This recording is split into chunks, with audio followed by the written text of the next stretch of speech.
Good afternoon, everyone. Welcome to the data strategy session for VMware. Well, first of all, congratulations for finding this session. I think this is kind of vague session, especially before Monday, before we kind of announce the data director product and overall data story for VMware. So you're the lucky ones. And at the end of the session, I'll give some hint how to get a free T-shirt after this session. Nice T-shirt here. So let me start. It's a pleasure to actually have Fergal from NYSE Technologies to join me for this session. He's going to bring us some first-hand customer insights into our story here. So what this session is about the data strategy of VMware. Some disclaimers. So why are we interested in data? This shouldn't come as a surprise to anyone. As we know, increasingly, data center is centered around data. And I guess people named it, kind of had the foresight that it's all about data going up. There are a lot of things happening around data, but from VMware perspective, one of the key reasons we think there are opportunities in the area of data is first start with applications. In the application world, there are a lot of changes that are taking place. One, there are new type of interactions. We were interacting through emails. We were interacting through browsing the web. But now there are increasingly the interactions through the mobile devices, through social networking, etc. And there are new devices that are being created every day. There are the mobile phones, the iPads, and many tablets that are on the market. And there are new frameworks for the application to be developed. Those frameworks are lighter weight and easier to do than before. And data itself is growing very fast. The unstructured data is growing at approximately 60% year over year. And the speed will only be increasing. And this speed is actually faster than Moore's law. That's indicating the increase of speed of the computing power. And last but not least, there is transformation that is happening on the infrastructure level with virtualization sweeping through the data centers. And CPU have more and more cores. Each of the system have more and more memory. And in the storage world, where data is concerned, there are new type of physical media that's being created to create for today's storage systems. So there are many changes that are driving a new wave of applications that's going to changing both how people interact in enterprises as well as how consumers work. So as a consequence of that, let's look at what's happening in the data space. There are a number of fundamental trends that are changing the data world. First, the data is growing very fast. And it's not the sheer quantity of data that's growing, but the complexity of data, the need to get intelligence from those data, and how fast you want to get intelligence from those data. So that is driving the new real-time analytics need in terms of managing these data types. And the type of applications are evolving with bigger scales, multi-sites, the more real-time access, the social, mobile, and being able to deliver it as a service. And then in the infrastructure side, both in software and in hardware, there are some fundamental trends that are taking place. On the software side, we see that there are 19,000 people here today because of virtualization, because how virtualization is fundamentally changing the IT infrastructure. And then the cloud. That's a consequence of it. That's essentially how the whole infrastructure going to become a very flexible environment, and yet it's under control from IT. In hardware, as we explained, there are CPU, there are memory, there's storage, a new storage. And these change the fundamental assumptions from how classical relational database were designed for. And then the IT as a service concept, where databases, along with many of the applications, are going to be consumed as a service rather than consumed as an application you have to install on your own stick client. So because of all these reasons, and many other smaller reasons, we believe we are witnessing a data renaissance. This is the age of enlightenment, where many new ideas around data are finding roots. There are new data models being created, there are new data management paradigms, and there are many new data types. And it becomes a challenge, actually, for a typical customer to make sense of these new technologies, and there emerge new need to operationalize this heterogeneous world of data. So let's look at some of the challenges both for today and tomorrow. For today, what customers have in their environment is an uncontrolled growth of database instances. When you talk to a typical enterprise, you are seeing hundreds of or thousands of, even tens of thousands of databases, and not all of them very well managed, very well controlled, very well secured, and very well protected. So you can have 1 or 2 or 5 of your top databases, which the DBAs pay a lot of attention to. But the long tail of databases, the tier 3, tier 4 databases, the departmental databases, they are not the top priority for the DBAs, and often they are not even tracked. They can be under people's desks, and they can be in a server that nobody knows it's running. And if you ask a typical IT organization how many databases it has, often you couldn't get an accurate count. So there is this database sprawl problem that's fundamentally a part of the overall IT sprawl. There's a second problem, that's the agility in terms of provisioning a database. A typical, if we go back 5 years or 10 years before virtualization came about, when a customer needs to get a new server, it takes days or weeks or even months for us to get the hardware, to install the right operating system, to get all the environment set up so that the developer can consume the new server. Now, thanks to the virtualization that's sweeping through the data center, server provision can be greatly simplified and sped up. You can, if you already have the virtual infrastructure in place, the time that it takes to spin up a new virtual machine can be minutes. But for databases, it still takes a long time today. If a developer needs a new database, he still needs to send a ticket to the DBA, and it's not an anomaly that takes many weeks before a database can be provisioned. And that often doesn't meet a developer's time-to-market requirements, and that's a fundamental reason for the database sprawl, that people have to create a database under their desk or just using credit card to get a database from Amazon. And none of these are often approved or liked by the IT organization because they are not tracked, they are not monitored, and they are not managed. So there's a desire to improve the operational agility in terms of database provisioning and management.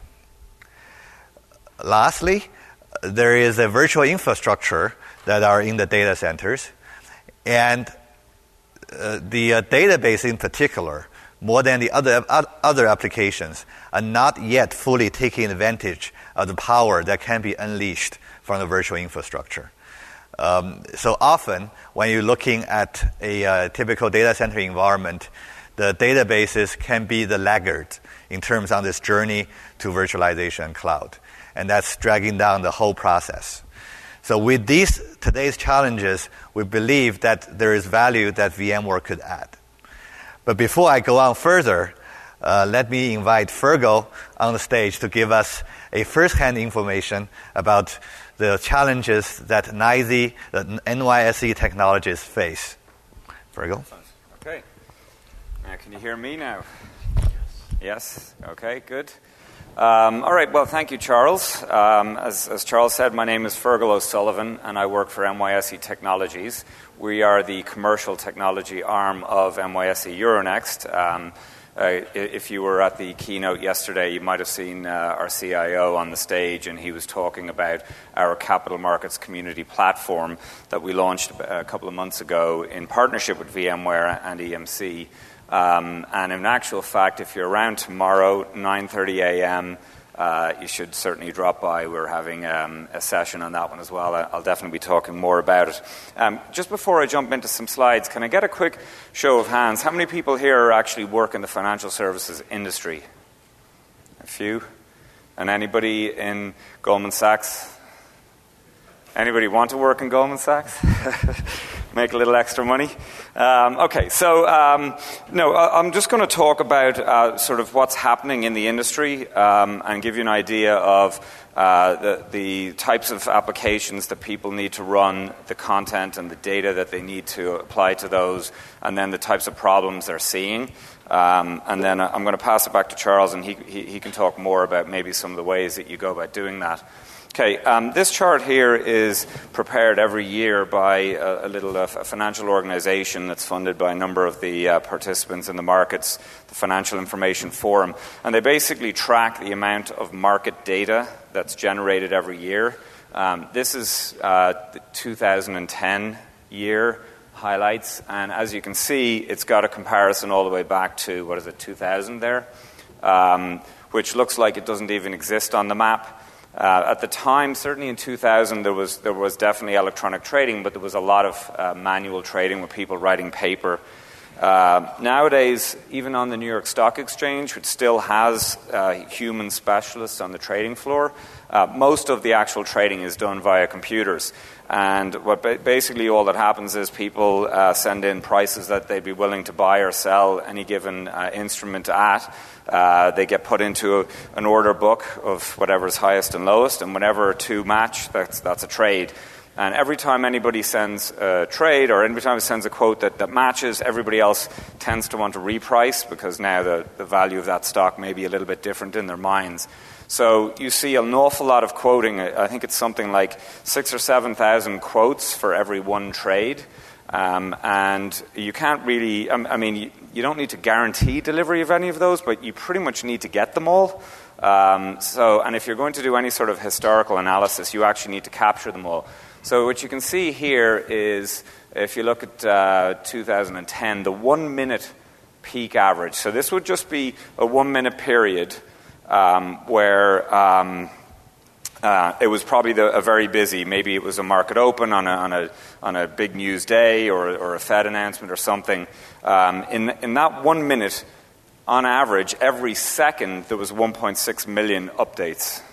Okay, so it's really, as you can imagine, a lot. And we've seen peaks as high, just on that yellow bar, which is the Opera feed. The options pricing feed, we've seen peaks more recently of upwards of 3 million updates per second. So if you took any 1 second, it could be as high as 3 million.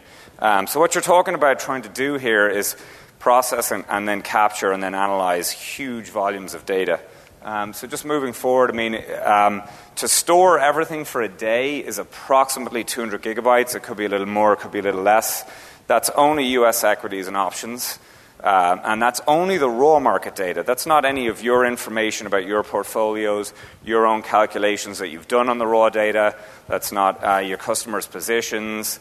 That's not information you get from any of the value-added providers, the Bloombergs and the Thomson Reuters and those. So that's just the raw data. Now, let's talk a little bit about what people do when they try to capture this. So there's probably three major applications for this content. The first one is post-trade risk, where you're basically taking all this information and you are applying it to your positions. You've got a whole range of stocks. You maybe have some gold, if you were smart over the past few years, oil, whatever you have, and you need to analyze your positions against the benchmarks that you've assigned yourself. Especially if you're a mutual fund, you have sort of targets. I have to have this balance of asset allocation.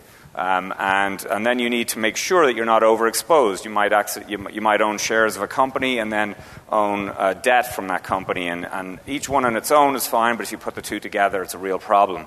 So people really need to be able to do lots of these risk calculations, and often, they certainly at some point in time have been afterthoughts for a lot of people, but it's really very, very critical, especially given the recent happenings in the economy in general. Another use case is strategic backtesting. So when people have an idea of what they actually want to do, in terms of ideas like, oh, you know what, whenever I see that stock go up, this stock always goes down, or there's this range, or I can arbitrage between Toronto and New York, or I see one particular firm is trading a particular pattern and style, I might be able to actually get in ahead of them and beat them at it. So all of these ideas that they come up with, they need to go back over the history of the data and try out their strategies, right? So they write these algorithms, they replay all the data, and they say, is that really a trend or not? And there's, to be honest, a lot of trading now is nothing but that. So this is very, very important. It's the difference. One small change can be the difference between a very profitable strategy and a horrible strategy where you lose a lot of money. And you need to be able to do this quite quickly.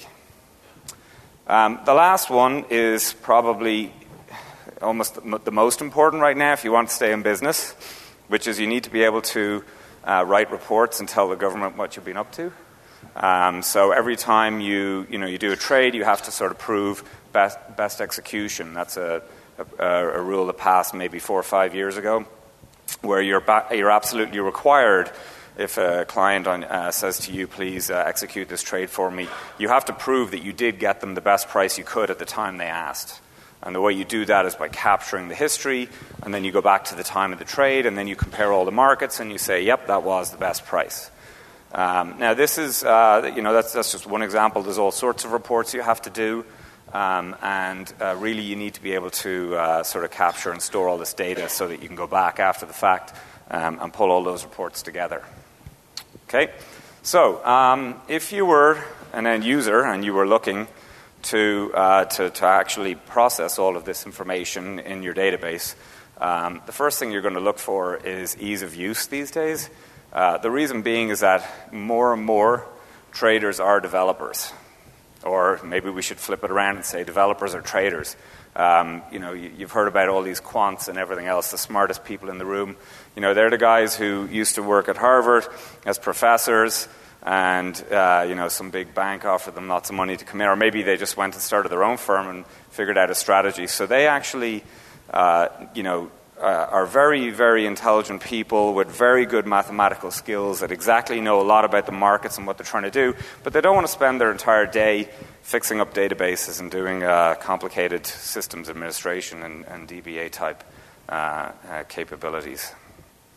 The other one is agility. This is obviously why we're all here, something that VMware is very good at delivering. The ability to start and stop and really take control over your own environment. So clearly the regulations are changing all the time. Dodd-Frank passed a year ago, and it's trickle on new rules and regulations. You need to be able to adapt to those. You also need to be able to change your strategies. As I mentioned, you could have a great one running today and you're beating everybody, and then somebody else figures out what you're doing and they do some alternative strategy on that, and they can take you out of the market. So you really want to be able to, if you see that happening, you need to be able to jump in very quickly, pull down big stores of data and start manipulating it and playing around with it. So being fast is a big thing. And I suppose the last common one, it sounds obvious, but it's very important that when you're doing this, that your systems don't fall over on you for obvious reasons. But more importantly, is there a way to provide people access to this type of content and with all of these other capabilities, but do so reliably? And maybe, for example, taking advantage of features of the underlying virtualization infrastructure and so that users can be shielded. If a server dies, it dies. Are all my results still there? Yes, they are. So those are probably some of the big areas that people would want to look at. So that's pretty much sort of setting the scene for you. I'm going to pass it back to Charles now, but just one last plug. Tomorrow morning at 9:30, if you want to come and learn more about the Capital Markets Community Platform, we'll have another session. I think it's just around the corner in the other room there, so you can check it out. Thank you.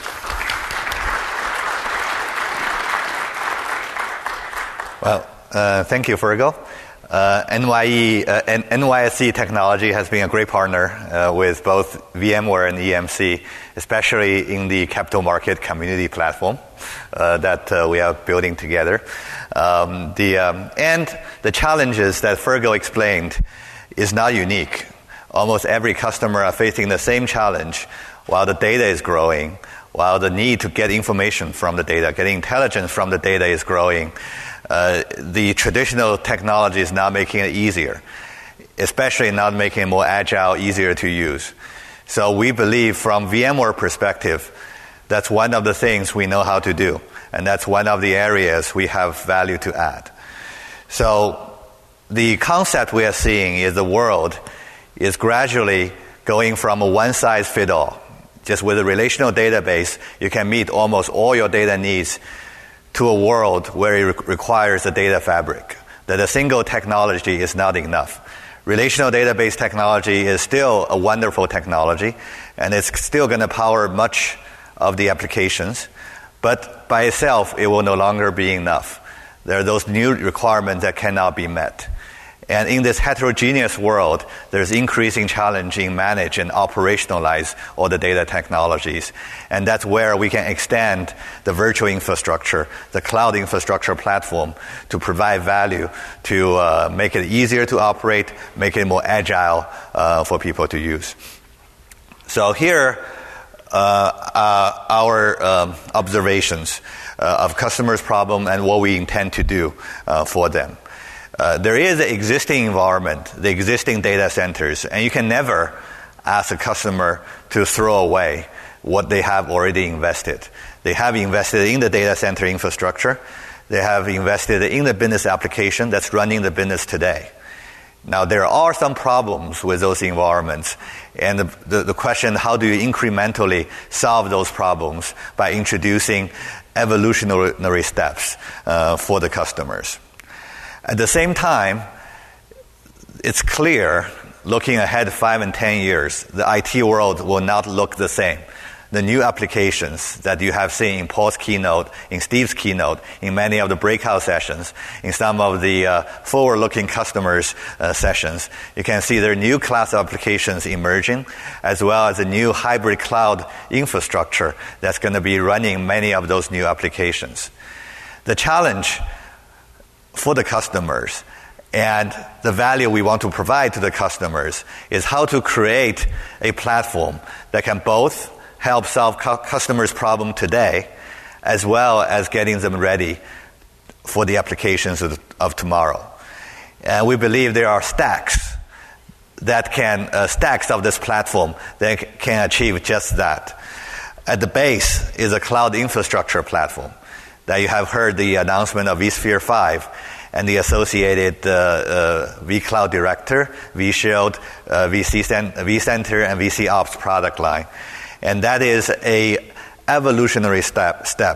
You can run essentially your existing application without modification, as long as they speak to the same x86 API. And those applications can run more efficiently, with more flexibility, with higher level of service level agreement on the same server hardware. And at the same time, this same infrastructure platform can lead you to a more hybrid cloud world where you can have the infrastructure running both behind the firewall on-premise as well as in the public cloud under your control.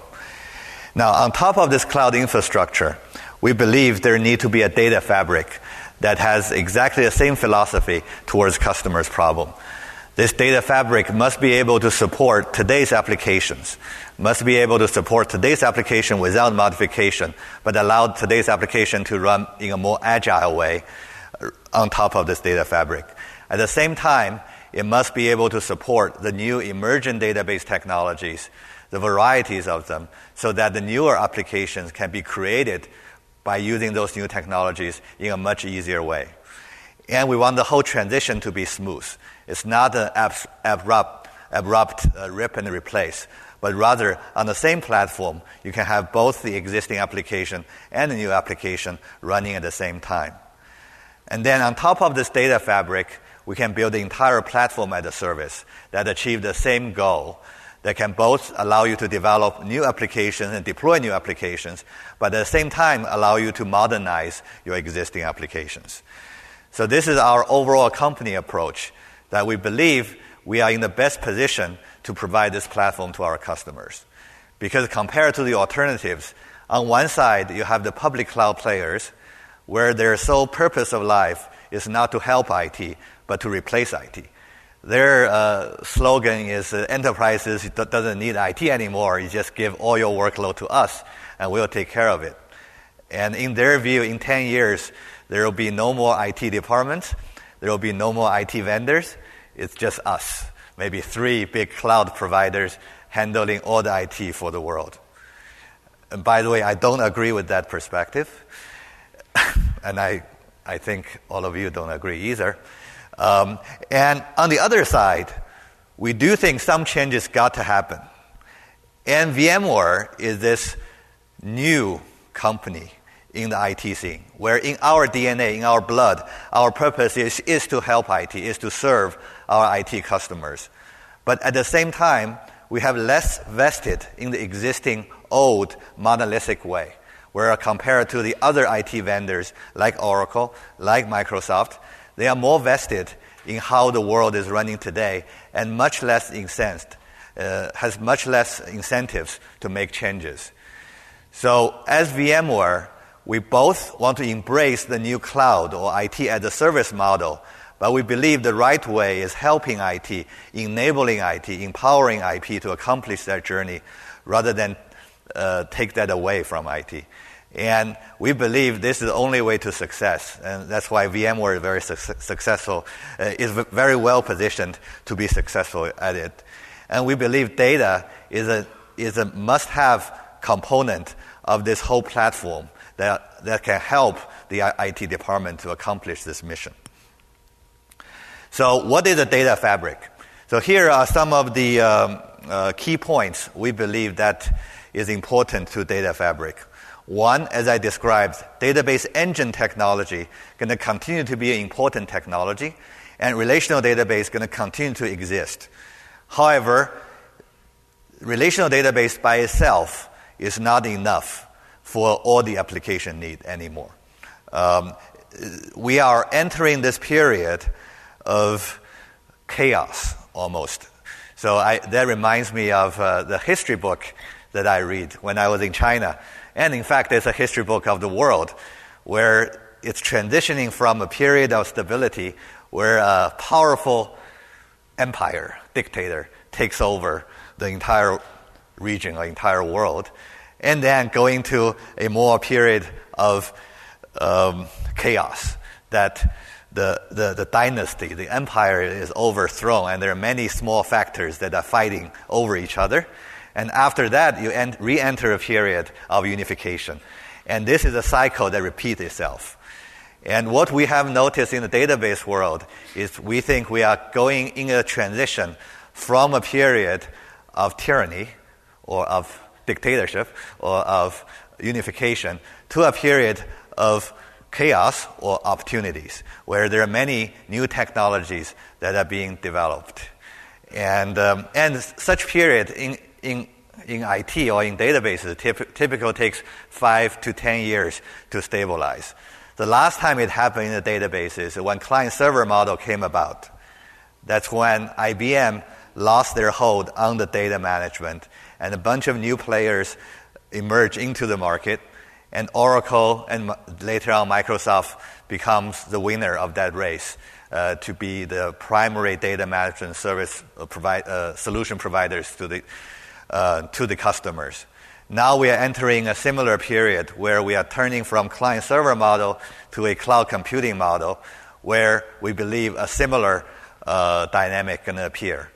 And in 5 to 10 years, we'll be able to find out who is a new leader in this data management space. Today's leader will probably play a role, just like IBM still plays a role in the client-server model in the databases, but they may not be the leading player, the number one players 5 or 10 years from now. The second is that during this period, or even after this period, given this multitude of database technologies, it becomes increasingly important to customers to have a common layer, a common platform to operationalize these database technologies, to be able to provision them, to be able to deploy them, to be able to protect those data, to be able to secure those data, to be able to perform the operations that require cross-data operations. And this layer, we believe, is meet the sweet spot of VMware's technical expertise. vSphere already offers a number of features that can add value in this aspect. However, vSphere is a common platform that's not particularly targeted towards database per se. So there needs to be an extension to the vSphere that make it tailored for the need of databases. Third, we believe the infrastructure platform needs to evolve, as vSphere has been doing and will continue to do to service this data-centric world better. In a big data world, the properties of workload will evolve and will shift. And there are a number of important activities within the layer 1 or the cloud infrastructure engineering team to how do we make our storage subsystems, how do we make our networking subsystems to work better for the data-centric workload as well as we do for the compute-centric workload. And on the database engine itself, we believe there are a lot of envelopes to be pushed. There are a lot of new paradigms that have emerged. For example, in memory, how does the increasing amount of memory in a system, for example, in a monster VM, you can have up to 1 terabyte of memory.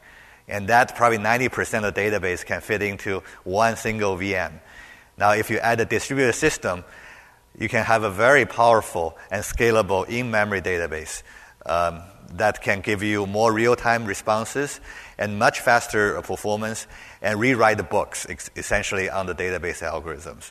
How do you push the envelopes in terms of such new database concepts and to provide real, new, cool alternatives to customers? And these areas of what VMware has something to offer, and we would like to do our best to serve the customers in those aspects, to help weave this data fabric together. So the first of such effort, or the first of such announcement that we have made, is a product that's called vFabric Data Director. vFabric Data Director is a database provisioning and operation platform that enable an enterprise database as a service in your cloud. That means in your enterprise environment, behind your firewall, you can set up a database as a service that essentially allow the developers to provision his or her own databases within minutes, rather than waiting for days or weeks for the database to appear. And this goes a long way to reduce the database sprawl problem that we just talked about, and creating much better service levels to the consumers of databases. This also fully leverages the power of vSphere 5 and maximize the virtualization benefits to the database use cases.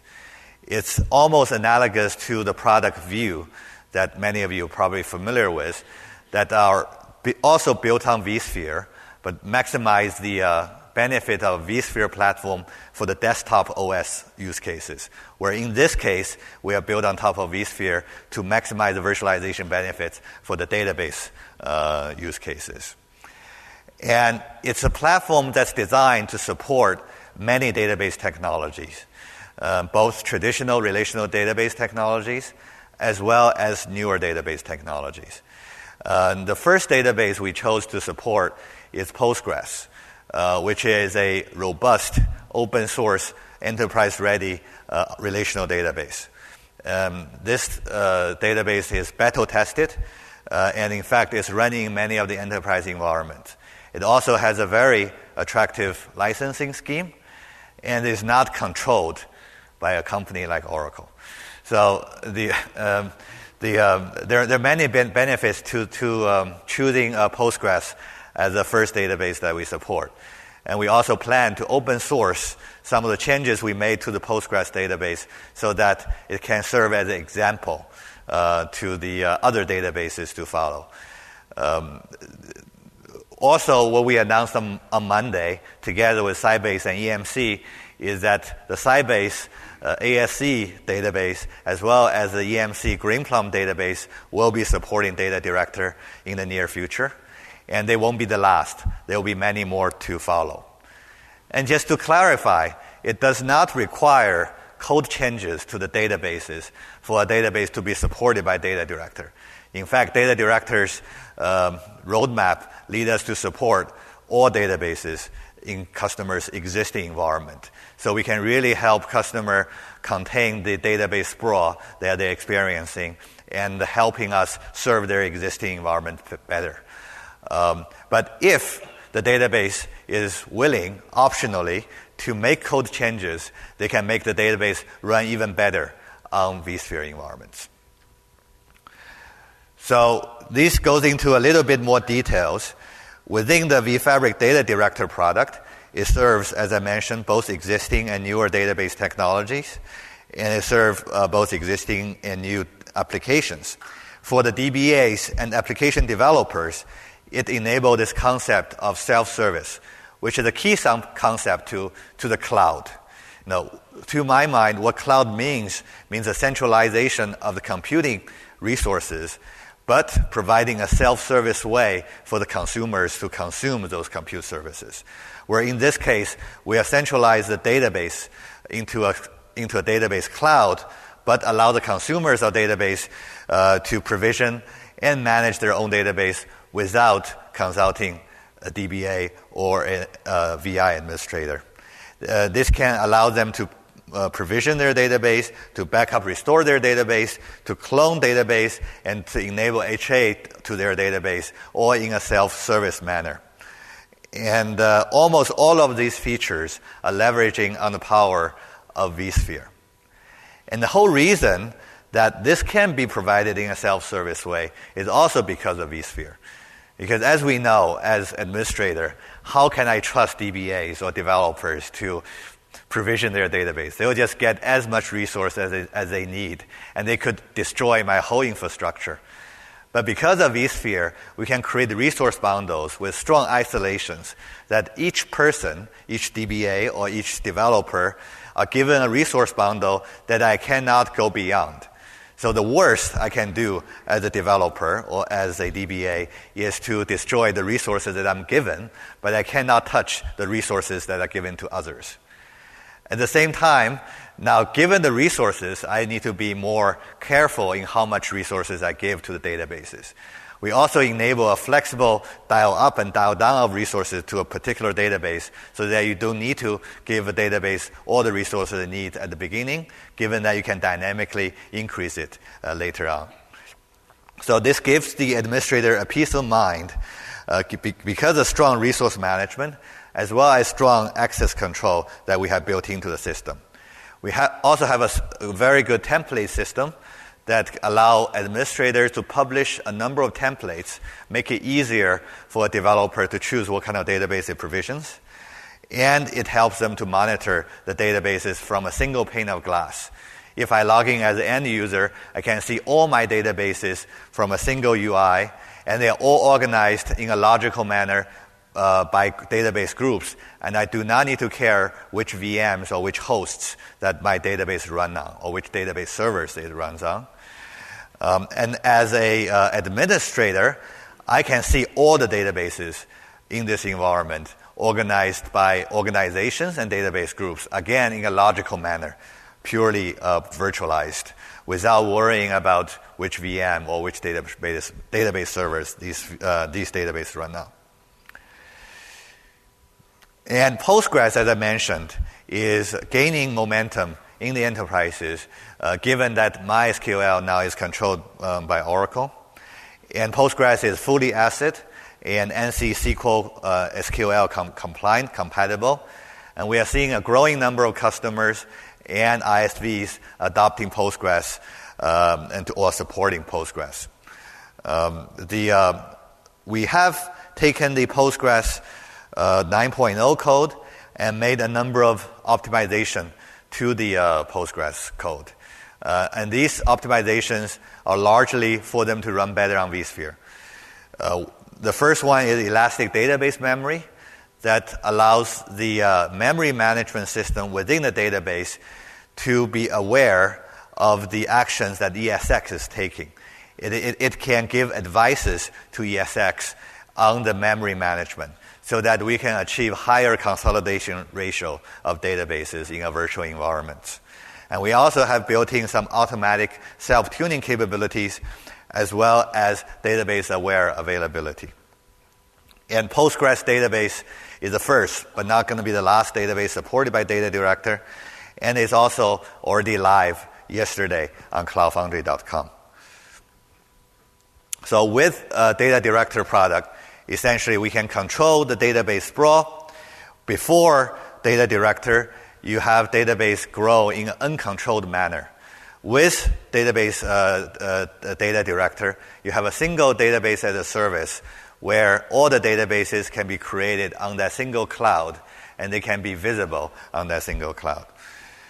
It can increase the operational agility by this self-service model that the database can be created in minutes, and so that will remove the reasons for an end user to create a database on his own, or when not authorized to go to the public cloud.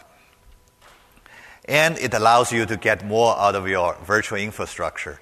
You get the HA feature as illustrated here. You also get higher consolidation ratio, fully taking advantage of the virtual infrastructure.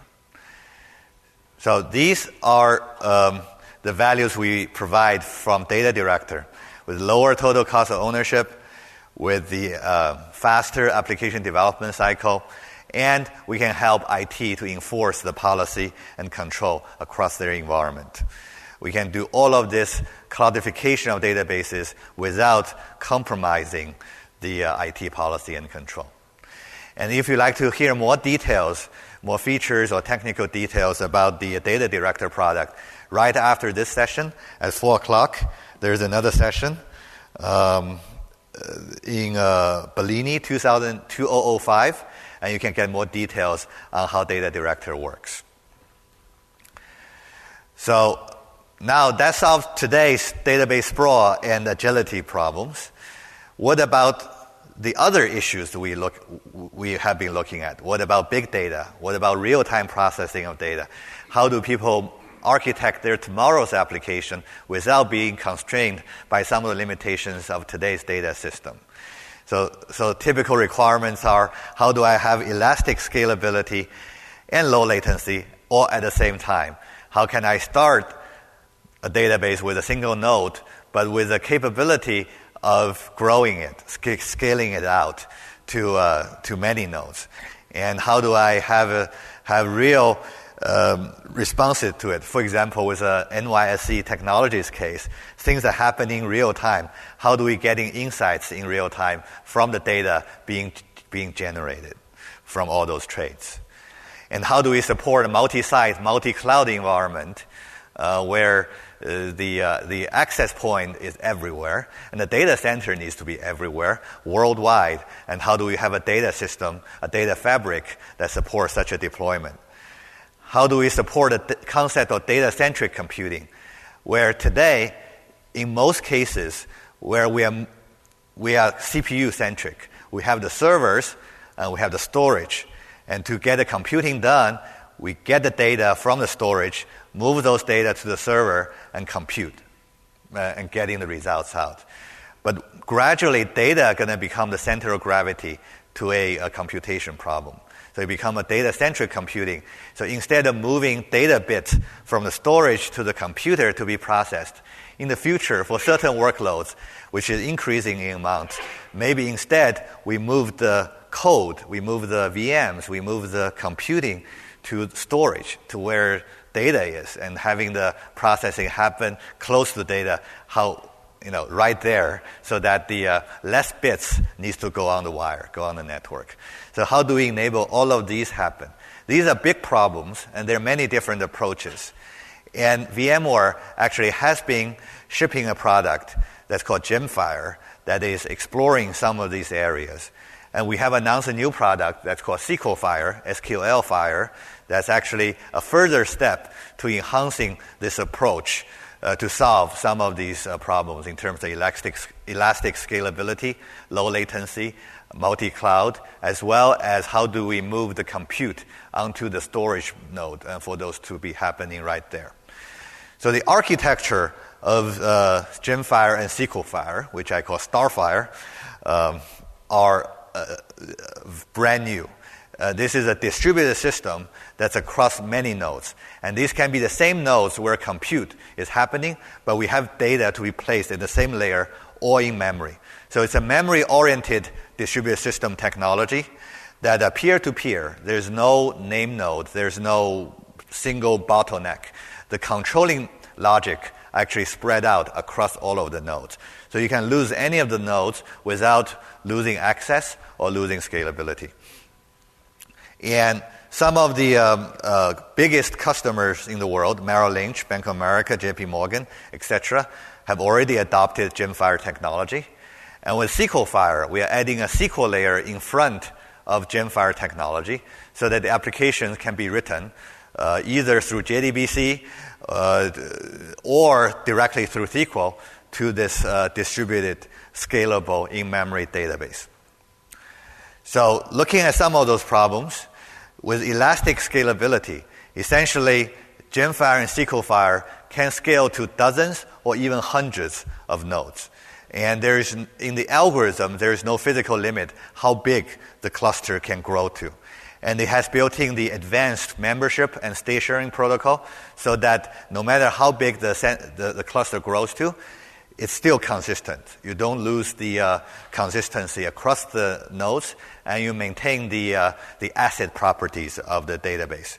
So when the scalability is not enough, and when the database today becomes too slow, you can basically creating a SQL Fire or Gemfire layer that move the data into memory and make it elastically scalable, that the applications can get their data faster.